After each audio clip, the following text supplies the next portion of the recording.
Kazi ya kuweka alama kwenye mipaka na mazingira haya ya mpakani na vichaka na nini sio kazi ndogo. Kwa hiyo ukiona wenzako wameifanya na inaonekana, kwa kweli tunawapongezeni sana. Lakini kipekee kabisa kwenye mpaka huu, ukisimama hapo unaona mpaka kule juu, unaona alama kwa mbali, lakini pia ile eneo lote la mpaka unaliona kabisa kwamba hapa kuna kitu kinaendelea. Kwa Mheshimiwa Naibu Waziri, hongereni sana kwa kazi nzuri ambayo mmeifanya. Tuendelee kuitaka serikali. Moja, kazi hii haijakamilika. Kiko kipande ambacho kinapaswa kikamilike.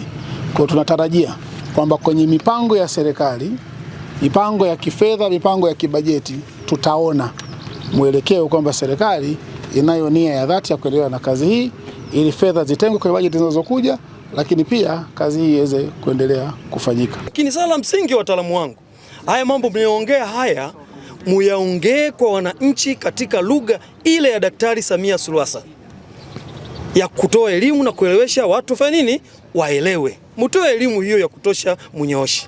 Dhana kubwa, twende kwenye katiba ya nchi inayosema hata mwananchi mwenyewe ana dhamana ya kulinda nchi yake, mipaka yake. Ndio maana ukiishi kwenye mipaka hii tunajaribu kuwahusisha na kutoa elimu kuwa hata wananchi mliokaribia mipaka mna dhamana ya kulinda. Rombo iko salama, mipaka yetu iko salama na wananchi wanaendelea na shughuli zao kama kawaida.